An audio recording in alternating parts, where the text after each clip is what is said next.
Hi everyone. I don't know. This always starts off with a disconnection message or something like that. Anyway, so you guys, I am going to be doing our Sabbath school lesson for today, Tuesday, September 8th.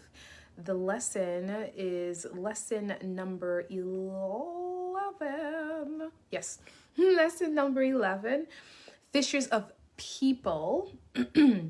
So Tuesday, September 8th, inspect. So it says, how do the following verses relate to the primary message? So let's look at what these verses say. So we have John 18:15 through 18, and it says, and Simon Peter followed Jesus and so did another disciple. That disciple was known unto the high priest and went in with Jesus into the palace of the high priest. But Peter stood at the door without. Then went out that other disciple, which was known unto the high priest, and spake unto her that kept the door, and brought in Peter. Then saith the damsel that kept the door unto Peter, art not thou also one of this man's disciples? He saith, I am not. And the servants and officers stood there, who had made a fire of coals, for it was cold, and they warmed themselves, and Peter stood with them and warmed himself. So here, how do the following verses relate to the primary message? Let's go back and see what the primary message was about, right? So yesterday we were talking about disciples or eschatological disciples. We were saying that though Christian disciples may occur in other denominations, discipleship in the Adventist context differs slightly.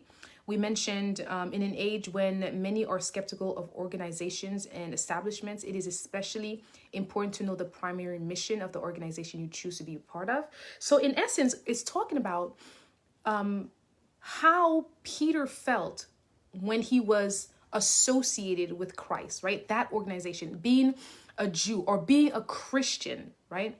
So obviously we see that he wasn't proud of it enough to die for it, right? Christ died for our sins, but he also died because, they were saying things about him that he could not stand for. He could not just say, I'm not God, when he knew he was God. He could not say, I didn't come to save people, when he knew right? So you have to so believe in your faith, so believe in the religion that you're part of. And then again, it goes back to what was said yesterday about, it's all about the religion and people care too much about religion. But my religion has doctrine. It has rules and regulations. It has things that I must adhere to. That I represent. I am a Seventh-day Adventist. And when you see me, you think of my faith. You think of my religion. When you see what I do and hear what I say, it has to go back to who I represent, what that religion is. So if I'm not proud of it, if I don't talk about, who I am and where I come from and what my faith is about, why do I follow that religion? Right? And that's why people have non-denominational churches, because they don't want to claim one thing. But I feel like that's a problem, that you don't want to claim. I feel like find one that you feel connected to, that you feel is telling the truth. Like, they all can't be wrong. And one of them has to speak to your heart. I don't know. I just feel I don't agree with the concept of non-denominational, right? I don't agree with the concept that religion is bad. I feel like people do not research enough, do not know enough about religions to see which religion is following Christ's word according to their understanding. And I don't think there's anything wrong if, let's say, I was Baptist and then I got more information and then I was introduced in the Pentecostal church, and then I got baptized there because I believed what they were saying. And then I got into the Seventh-day Adventist church and I believe that, or Jehovah's Witness or whatever. And the reason why, some people are like, okay, I can't get baptized multiple times. There's only one baptism. No, it's not. No, I don't agree that there's one baptism. Okay, it's like, I am, let's say, what can I say? I went to elementary school, middle school, high school, college, graduate, nursing school, and then I might want to go to medical school. Like, I am an alum of all those places. They were steps into my growing, right? And I got a diploma and got acclimated into that whole school's culture.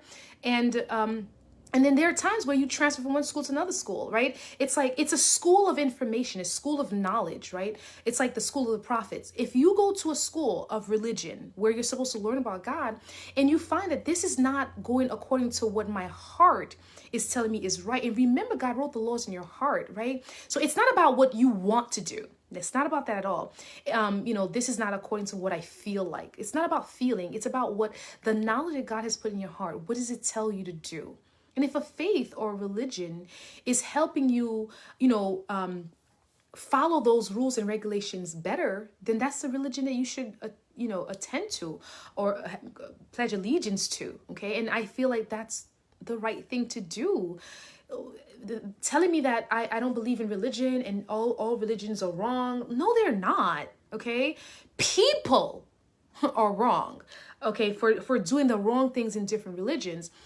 Religions have information, and people perceptions shape what, they write on their list of things to do in that denomination. So you have to be able to have a clarity of mind and prayerful mind, so that God can lead you to the right religion. Right. And Josie feels like, oh, he doesn't like the fact that, some people say, they're the best religion and that one's the truth and this one's not true. Are what people are saying. It's the facts, right? You got to look at the facts and see what is out there, like what's happening. What is this religion saying to do? And what is the Bible saying to do, right? That to me, I don't know what Bible will tell you to kill. I don't know what Bible will tell you to commit adultery. I don't know what Bible will tell you, so like the differences in the religions are so small that in essence, the religion doesn't necessarily matter as much as what the word is saying. But again, remember, the religion will help explain the word. So if it's explaining it incorrectly, and then the way they're explaining it is against what the Bible is saying. Like, to me, the Catholic Church goes against what the Bible says, right? It says, do not do some things, and then it's doing some things. For example, the Pentecostal church, because I talk a lot about the Catholic Church. So the Pentecostal church talks about speaking in tongues, right? And Paul says that we are given many different gifts. And everyone is giving a different gift for the fulfillment of the scripture and to help others learn and understand more about God. So he says that God gave people the gift of tongues. God did that. The person did not acquire it themselves. But he said, if you were given the gift of tongues, you also have to be able to translate what you're saying. Because let's say you're speaking in the tongue of the angels, right? You're speaking heavenly words. But if you're not giving those words for yourself, you're giving those words for the edification of the whole congregation. So what I don't like that the Pentecostal church does is they speak in tongues. But then I don't understand, right? I've heard songs where the person says, whatever they say. But then after that, there should be a time where you then stop and say, the Spirit of God just told me this, that, the other, so that I know what is being said, what is being translated to me. Because it's not just for you. God is not going to speak to you for you. God never speaks to me for me. God speaks to me for us, right? Even when he tells me about my life, what I'm doing wrong, he's fixing my life so that I can be a better representation for him, okay? So let's say God is talking to you about something that you did wrong. Why would he tell you something that you did wrong in public that you did in secret? He would wait for you to be in your room, in your bed to pray. You know what I mean? Like, okay, so if he's telling you something in public, it's for the public. So could you share? Let me tell me what the Lord said. What the angels tell you, like what they say to you, man. I'd like to know. So I don't agree. And then Paul says that. He said, listen, if you cannot translate what the heavens are saying to you, keep your mouth shut. And that's what I feel. I feel a lot of people are faking it.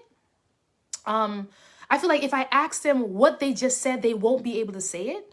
I'm not saying everybody. That is not the case. Not everybody. Not everybody is faking being touched by the Holy Spirit. There are times where, like, I get goosebumps and my hair stands on ends when something is said, and there's like this shiver that runs through me when someone talks or there's a song that I feel it's the Holy Spirit that just connected with me.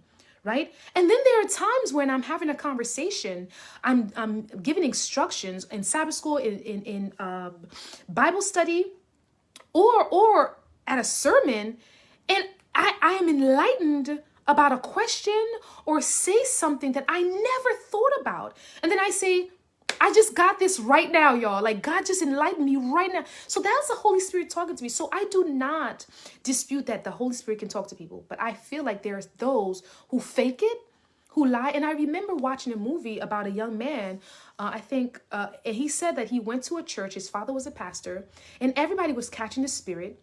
And the father was like, he can't be baptized until he catches the Spirit. But he never felt the Spirit in order to catch it. And he felt like something was wrong with him. He's like, why is everybody catching the Spirit and I'm not? What's wrong with me? And he said he couldn't fake it until finally he decided, you know what? I just got to fake this thing so that I could get baptized so my father can love me. That is wrong. That is wrong. A lot of people fake it. And that shouldn't be the case. Okay.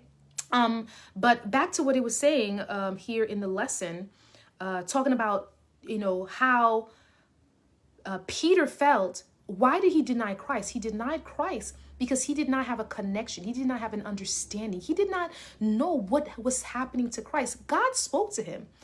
Christ spoke to him. God said that he was the rock on this foundation. Peter believed. Peter said he was willing to die, but that conviction was not deep enough. And a lot of us are like that. We just barely understand the word, right? And I say to this, my young people all the time, if you cannot fight self now about wearing makeup, about wearing eyelashes, about wearing fake hair, about wearing lipstick, about wearing a mini skirt or a belly shirt, or about going to the club, about not going to a school on the side. If you cannot fight those things where there's no one placing a gun to your head, no one is threatening your family, no one is threatening you physically, you cannot make that choice now. How do you expect to make it when someone is threatening your life? Right? There were certain things that Paul did not understand while Christ was walking with him. And that's why when they had asked him and said to him that he belonged with Christ, he said no, because he was not ready to die. He did not have that conviction. But then later on, when he was convinced and he understood and he knew the reason why he was a Jew, a Christian Jew, nothing could hold him back. He didn't care. He spoke in public so that they could see him. Right? And that was for every other disciple. So you have to know your why. You have to understand your faith. You have to understand your religion. You have to understand why you are who you are, where you are. And remember, if you cannot uphold your faith and your religion now, when no one is after you, when it's your parents who are talking to you and it's your friends who are talking to you, like, dude, you can't stand up to your friend because they're doing something and you can, like, how many young people that I see with belly shirts or makeup on galore or long, like, listen, I understand you want to look cute. You want to be you, right? You want to be popular, right? And I get it. Like, there's a time that everybody at every age has to make a decision. Am I going to please me or not? Right? And I tell you about my own struggles, right? If you can't make the decision where do I go to school? Where am I going to hang out with my friends? And am I going to obey my parents? My parents say no. Should I go? Should I do it? If you cannot make those decisions now, you will not. I don't care. I don't care what you say, how much you are in the church, how many Bibles you read, Bible studies you do, songs you sing, people you confess to, talk about God to, how many people you draw in the church. I don't care. If you cannot uphold God's rules and regulations now, just because you need to show that you're different from X and Z. There has to be a difference between how you look and how you act and where you go and what you listen to and what you do. There has to be. There has to be. And if you can't make that distinction now, how are you going to make it when you're stuck between a hard place and a rock? Peter had it wrong. He couldn't stand for Christ then because he wasn't ready. And many of us, including myself sometimes, right? There are times where I don't choose God, but I don't choose God when it's not life and death, which means I won't be able to choose him when it is life and death because I don't have the practice for it. Okay, and again, I'm talking to me as I talk to you, right? If I can't figure out, okay, am I going to look this way? Or what? Am I going to wear this dress? Am I going to eat this food, right? I stopped eating meat, and I stopped eating meat not because of religion, not because of my faith. I stopped eating meat because of my school. But I couldn't stop eating meat when I had the decision to make for Christ. Like, what do I eat or don't I eat? You know what I mean? Like, but now that I'm going to school, or I intend to go to school and I want to, be smarter, then I had the courage and the strength to stop eating meat. And I had meat in front of me constantly for days and weeks. And, there was a whole party, all they had is meat. And I was able to, you can resist, you can stop, you can choose. But it has to be your choice. You have to make that decision for you. No one can make it for you. And people will tell, people can see the choices that you make. And they will call you out on it. They will be like, aren't you a Christian?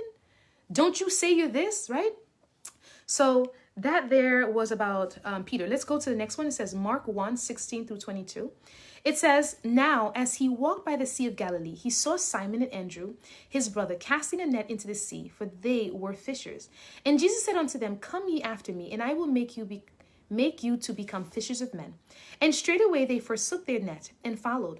And when he had gone a little farther thence, he saw James the son of Zebedee and John his brother, who also were in the ship mending their nets. And straightway he called them, and they left their father Zebedee in the ship with the hired servants, and went after him. And they went to Capernaum. And straightway on the Sabbath day he entered into the synagogue and taught. And they were astonished at his doctrine, for he taught them as one that had authority and not as the scribes. So here we see the idea of how does this connect to what we were talking about before? So we see how there are times where Christ asks you to leave things that are precious to you, your family, your commission work, your job, right? Because he has a greater mission for you. Are you willing to sacrifice self for the cause? For your mission? Has God given you a greater mission? What is he calling you to do? What has he asked you to do with your life? And are you willing to sacrifice money, fame, intelligence, or whatever it is, so that you can answer the call? These men were willing to do that. They were willing to leave their whole livelihood behind for God. And sometimes your religion will ask that of you. Right? We have priests who do that all the time. And that is something that I commend. But obviously, not all of them have the calling, right? Because some of them, they really should just get married and have kids because they're nasty and they go ahead and sleep with little boys, okay, and molest little boys. That God didn't call you then, man. No. You got a problem, okay? And so we got to be very careful when we think we get a calling and when we do actually have a calling. Okay, we have pastors, they did not get a calling because I am not uplifted. I am not changed. I don't like, what? Mister, go back to go get a job. Go get a job, right? And I'm just being real. There are people who are in it for the money, right? I feel when pastoring is done wrong, that is the most laziest job that a man can have. And that's when it's done wrong. But when it's done right, it can be one of the hardest jobs that a person has. And it's not just a job, it's a mission. It's a mission with a purpose. It's a calling, right? Which means if you're a pastor and you're not calling your members, if you're a pastor and you're not visiting your members, if you're a pastor and you're not evangelizing, and you're not having Bible study, and you're not doing if you're not busy 8 hours of the day like every other working man and woman, you're doing something wrong. If you sit in your house and you write a sermon for an hour for Saturday, get out of it.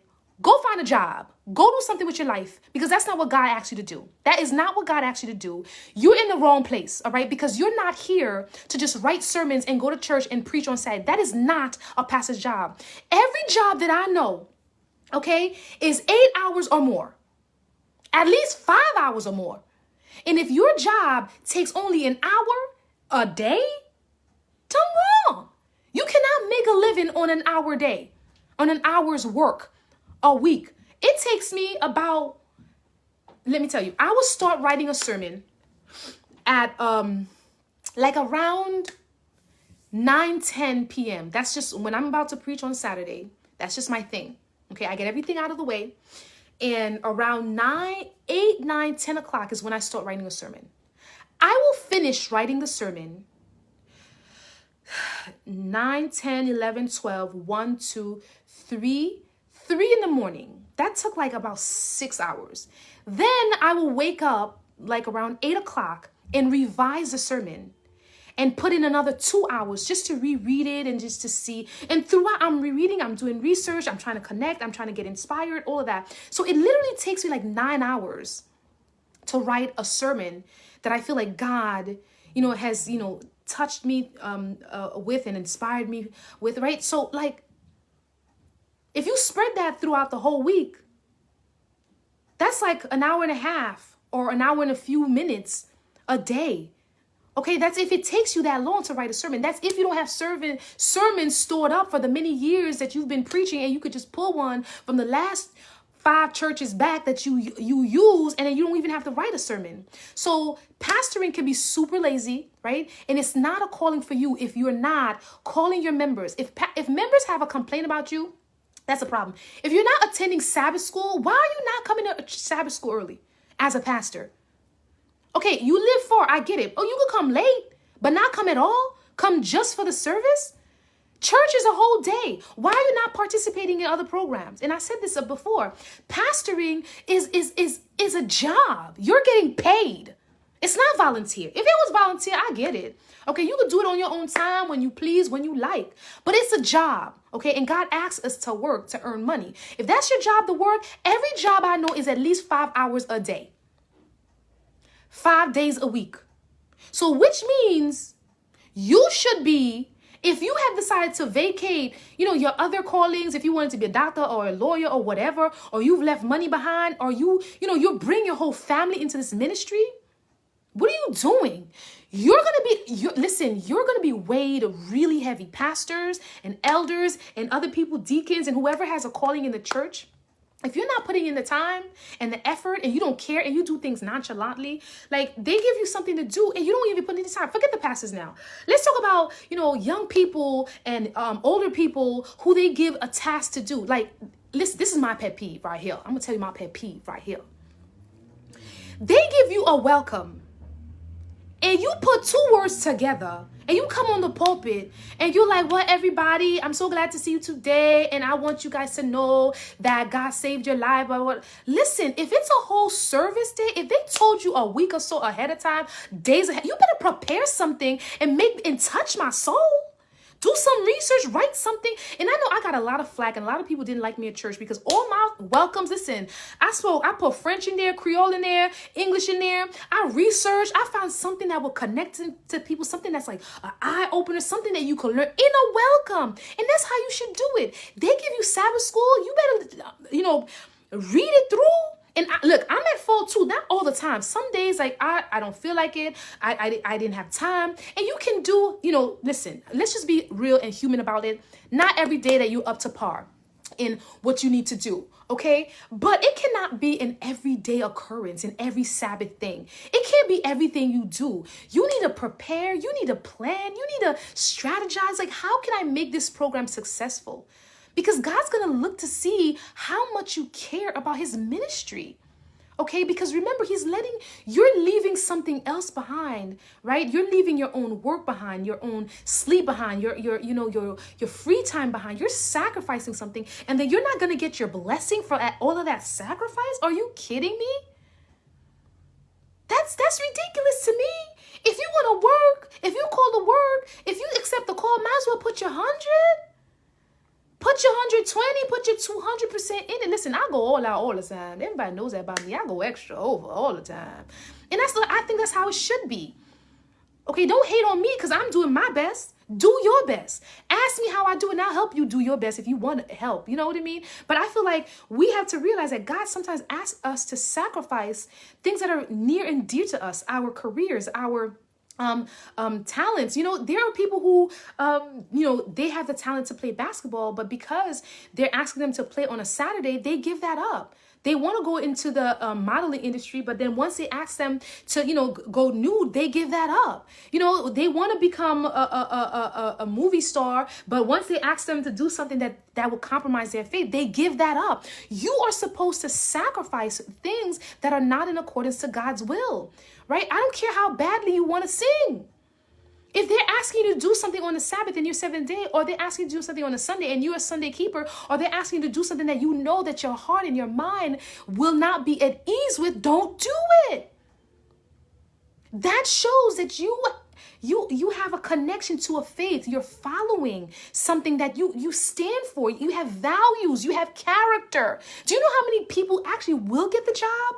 Once they ask them to do something that is compromising, and they say, I will not compromise, and that person says, because you will not compromise, that shows them your character. I'm going to give it to you, and I'm going to adhere to what you want. I had a follower who asked me a question recently about, his goal job is a certain place, and he wants to know, do I take this goal job? This is my dream job, or do I not take it and then, follow what God is saying? And my answer will always be, follow what God is asking you. If your dream job is forcing you to disobey, don't do it. God comes first. If your parents are asking you to disobey, don't do it. And here, they left their father at the seaside, right? Because he would have been an hindrance. Shoot, God was like, listen, there's a guy, he asked to follow him. The guy's like, I gotta go bury he's like, listen, let the dead bury the dead, okay? Let the dead bury the dead. God doesn't care about anything but your salvation and the people that he's asking you to save. And if anything comes in the way of that, he's telling you got to put it aside. If it's your eyes, cut it out. If it's your mouth, cut it out. If your ears, your hands, whatever it is, whatever problem that is going to cause you to not follow God, leave it. It's not easy, but you have to do it. All right, let's move on. The next and last one is Exodus 18:17-24. And it says, and Moses' father-in-law says unto him, the thing that thou dost is not good. Thou wilt surely wear away both thou and this people that is with thee. For this thing is too heavy for thee, for thou art not able to perform it thyself alone. Hearken now unto my voice. I will give thee counsel, and God shall be with thee. Be thou for the people of God ward, that thou mayest bring the cause unto God. And thou shalt teach them ordinances and laws, and shalt shew them the way wherein they must walk, and the work that they must do. Moreover, thou shalt provide out of all the people able men, such as fear God, men of truth, hating covetousness, and place such over them to be rulers of thousands, and rulers of hundreds, rulers of fifties, and rulers of tens. And let them judge the people at all seasons. And it shall be that every great oh my goodness. So sorry, I just looked up and Dwayne said, I agree. It's tough at times, but we should give God our very best. And Michelle says, you should give seminars to pastors. And she says, I'm listening. Thank you for saying so. And it continues and says, if thou shalt do this thing and God command thee so, then thou shalt be able to endure. And all this people should also go to their place in peace. So Moses hearkened to the voice of his father-in-law and did all that he had said. And Moses chose able men out of all Israel and made them heads over the people, rulers of thousands, rulers of hundreds, rulers of fifties, rulers of tens. And they judged the people at all seasons. The hard causes they brought unto Moses, but every small matter they judged themselves. And Moses let his father-in-law depart, and he went his way unto his own land. So here, right, it's talking about the part in the lesson that we saw previously that mentioned how our denomination functions, right? So our Seventh-day Adventist faith, it's not just about the local church, but it has a structure for the church at large, globally, right? It mentioned that it had local churches, and then it had conferences, and then it had unions, and then it had the whole division or the global church as a whole, right? If I go back, let me see if I remember the last part. The last section here. So then it said local churches, local conferences, union conferences, and general conference. That was the last one. So it's important that these churches has segments, right? Are divided into, the different departments, the different church leaders, right? And we talked about this last week when we said a pastor cannot control everything. And that's a problem. Like, I have seen pastors have problem when their elders realize that they're monopolizing the church. Because the thing is, they say, like, you're leaving. You cannot uproot every rule and regulation that we had and then put your own and then leave. It's not right. And pastors have to realize that they're not the all in all of the church. God is the head. He decides who's doing what, when it's being done. And there's a structure already in place with our denomination that they cannot break. They cannot go against, okay? There's a certain way things are done. I have even heard where pastors come up with rules and regulations and they didn't take it through the church board as of yet. And I understand that there are restrictions, but these restrictions are in place in order to keep order and to keep the organization in such a way where people do not come out of hand, people do not monopolize things and do whatever they please and whatever they want, right? So our church, and I hope if you're from another denomination, that your church is similar, right? So we have different departments. We have the health department, the children's department, we have personal ministries, we have hospitality, we have Sabbath school, we have the finance with treasury, we have the deaconess and the deacons, we have the building, we have women's ministry, family ministry, singles ministry. There's like so many different ministries with so many different issues that they can handle. So it's kind of like what Moses' father was saying. So Moses was in charge of all of these people, thousands and thousands. I mean, God said that he was going to bless them so that they could be as numbered as the sand, as numbered as the stars. So there were a lot of people, and Moses was seeing all their problems, little petty ones, big ones, all of them by himself. And when his father-in-law saw this, Jethro, I think his name was, he was like, listen, sir, brother-in-law, let me help you out, bro. This can't be. Or son-in-law. Right? You can't keep doing this. You're going to wear yourself out. You're going to burn out, brother. You're going to burn yourself out and you're going to burn the people out, because imagine millions of people wanting to get heard and they're not heard. And eventually they're going to get tired because, it should have been my turn and this is whatever. So he said, listen, groups of 10s, groups of 50s, groups of 100s, groups of thousands. And then the biggest problems, they bring it to you. And that's how it is. And with that structure, that kind of trickled down to all of the church system where we decide that's what we're going to do. So if there's a baby that's born, you're not going to go straight to the pastor. You're going to go to family ministry. You're going to go to children's ministry. If someone is sick, you're not going to go straight to the pastor. You're going to go to health ministries. If you need food and shelter, you're not going to go straight to the pastor. You're going to go to community service. That's one I forgot to mention. Right? If you have a need, if you need something for the church, you need cleaning, you're not going to go to a pastor, you're going to go to the deacons and deaconesses. You want communion, deaconesses, right? There are certain little things that these departments can handle. And so these departments have to be given their rights, right? They have to be given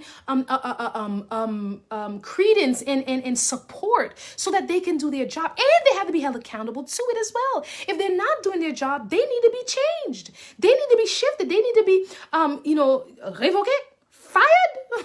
Even though they're not hired, they're not getting paid. I hope they're not getting paid, Lord Jesus, right? But they have responsibilities that they need to adhere to. But that's just in the local church. We mentioned yesterday that there is local churches and they receive their money and then they have to bring it to the conference. And the conference are different groups of churches together in the local area. They have different programs together. They have like rally day, and they have, their Pathfinders come and join together. When I'm having a Pathfinder day, 5 churches come and 7 churches come and we have it together. When we have a health fair, we could talk to that church and, those churches come, they support. And the problem is now, if there is no unity, if there is no support, right? When there's a problem, we come together. And then after the conference, it's a union where it's like the regions, right? It's not just the local churches, but it's many different local churches together. And we collaborate and we talk and we have different events, right? And then there's a union. After the union, it's the general conference. Things have to be structured. Your church life has to be structured. When we collect the money, it does not go to our pastor. It doesn't. And that's a problem when it does, right? When we have these mega churches and the one pastor is enjoying all the wealth. Of course, they're going to have these mentions and these helicopters and whatever, right? Because, okay, how are they dealing with all these members and all these people and what are they doing? I don't know. I don't know how they deal with it. But I know our church, right? The money does not go straight to them. They get an allowance. They get a paycheck like every other worker who's out there. Okay, and it doesn't increase by the amount of members that they bring in, maybe by the amount of years they're in it, they get a raise. I don't know, right? But the pastors, I feel, who, they pass the plate around, and unless they get a certain amount of money, they're gonna pass the plate around again. I have heard pastors have locked doors and prevented from people from leaving the church until they get the amount of money that they requested. Let me tell you what I have seen with my own eyes. I went to my mother's church. I'm gonna call it out. Y'all don't know where she goes, so it doesn't matter. And then I was sitting in the church because, I went to a church because she invited me and I went. And I don't think there's anything wrong with that. I don't think there's anything wrong with going to another person's church. I really don't. I don't think that's illegal. I don't think God sees that as something wrong, right? Because I'm going to go to your church so that when I invite you to my church, you will come too. And I could hear something from your church that I'm like, oh, I didn't know that. They don't teach that in my church. That's an enlightenment. Or I heard a sermon. It's about God. It's about Christ, right? I'm not going to follow your denomination. I'm not going to convert unless it's the truth that I find like is different from mine. That's different. Okay. So I don't have any problem with people going to visit other churches. I don't think there's anything wrong with that. But you got to have your head on your shoulders and not be swayed easily by just anything. Okay. You got to be convicted and converted and really deep down in your stuff. Okay. Anyway, so I went to my mom's church, and this lady, right before they passed the plate, said she had a dream. And when they asked her to come to give her testimony of her dream, she said she had a dream that God told her to tell the people to give pastor their money. What? Listen, you better keep that dream to yourself, because wait till I get that dream, then I'll get my money, okay? I didn't have that dream. That's your dream, all right? So I was like, what? Yeah, and then they passed the thing around, and then everybody was like, and then they passed it around another time when I guess they didn't feel like they had enough money. That's wrong to me. That's wrong to me. It's not about money plate. And I guess, the pastor needed a new car, but then he also needed to fix a church. But then why would you mention that? Like, really? It sounded so wrong to me, And that's why a lot of people, they don't like certain churches, because it's like the things that they do are just wrong. We don't do that, okay? So we do pass plates around. Every church has tithes and offering. God says, bring the tithe into the storehouse and put me not to the test, say the Lord, if I shall not open the floodgates of heaven, blah, blah, blah, blah. I don't remember the rest. But that God said that. So there's nothing wrong with tithing. And it's 1/10 of all of your earnings, right? It's not just anything you want, because there's tithe and there's offering. Offering is anything you want. It's according to your heart, right? I usually give 10% tithe because that's what is asked. And I give 5% offering because that's what I want to do. But when you start forcing people to do stuff for you and say that you have a problem, okay, so my church, like, if we have a building project, they'll ask for more. If we have someone that died, they'll ask for that. If we have a crusade that's going on, they'll ask for that. So they have different reasons why they're asking. But to say that the pastor needs a new car? What? To say that God gave you a dream that everybody has to give the pastor, to lock the door and say people are not going, to bring the plate around again and say it wasn't enough. I think my church did that one time and I didn't like it. I'm like, this is what people had. That's what they gave. Come around another day. Don't come back the same day. It wasn't enough. Let's do it again. I think they did that one time and I was not happy. But I think that's wrong. I think people will give whatever they choose to give. And if a person decides to be unfaithful, that's their business. That's their business with God. I know people who don't want to give tithe. There was a time that I didn't give tithe either. And I'm going to be honest. Y'all know I'm transparent with you. And I didn't give it because I wasn't getting paid as much money as I wanted to, I guess. Even as a nurse, like sometimes depending on my school loans and whatever, but then I had to realize for myself, Nicolette, who are you hurting? I'm hurting me. And there are times, and so what I do, I sit down in my bank, I look back at the last time I paid tithe, and I see all the other checks that I received, and then I paid tithe up to the time where I needed to pay tithe. You understand? Because sometimes, you might not remember or you might forget, whatever it is the reason, it's up to you and God. It's no one's business. But what I do agree with, though, is if a person is consistently not paying tithe and they are a leader and an elder, I think that's wrong. Because I think that is hindering the church and hindering the blessings of the church. Because God said, if you do these things, he will pour out a blessing that you will not be able to contain. So there are blessings with it. And the other part says, God said, why are you robbing me? Theft is you be punished for theft. If there's a blessing when you do it, there has to be a blessing when you don't do it. So that means there's a curse.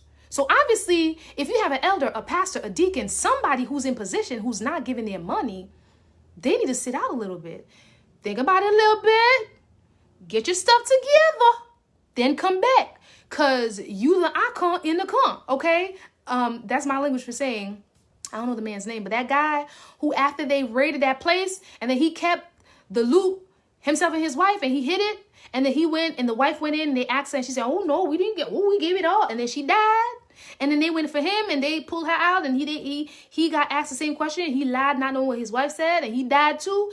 That person right there, they were holding back the blessing. And God says somebody is holding your blessing. They had to find them and they had to kill them. I'm not saying to kill anybody, but you got to get rid of them. You got to get rid of them because you're going to stop your blessing, okay? And you stopping your own blessing if you're that person, right? So those are the things that we have to be mindful of, and that the lesson was covering. It gave us text to relate to everything that we learned in the 3 days that we were covering. So that was Tuesday's lesson. I thank those of you who are watching and those of you who shared. And I guess I'll see you tomorrow. If you have any questions or any comments, do post them below and I will answer them as best as I can. See you guys. Bye.